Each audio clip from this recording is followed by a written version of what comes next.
Hey everyone, the city of Santa Clara and the San Francisco 49ers are caught in the war of words over the very recent decision by an arbitrator to award a legal victory to the city of Santa Clara over the San Francisco 49ers, where the 49ers would basically have to pay 1% more in rent over the duration of their 40-year lease.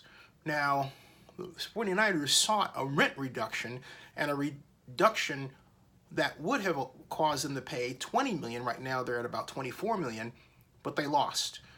Now they have to pay about $262,000 more.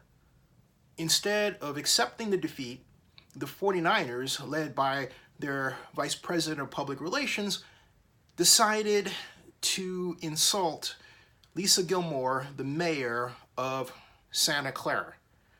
Why? I have no idea, but calling her, paraphrasing, untrustworthy, or basically saying that she negotiated with a mistrust, is not the way to expect to have great treatment from the city of Santa Clara, let alone any other elected official that's associated with Santa Clara, either locally or in Sacramento, or for that matter, all the way to Washington, D.C., when you consider the Senators Kamala Harris and Dianne Feinstein.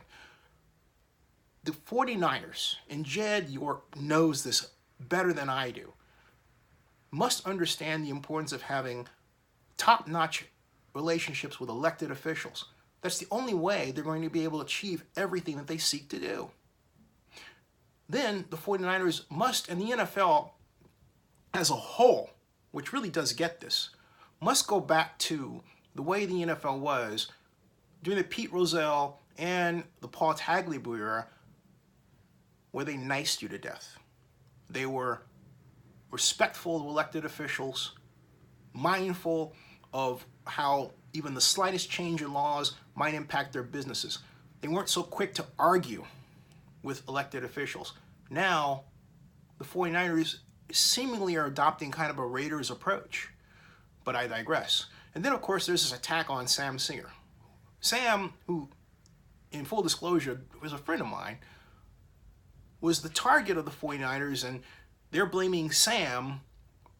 For some particular reason, the PR guy over there thinks that it's all Sam's fault, that I guess the rent issue came out in favor of the city of Santa Clara, as if Sam has some control over the arbitrator. Okay, it's not his fault.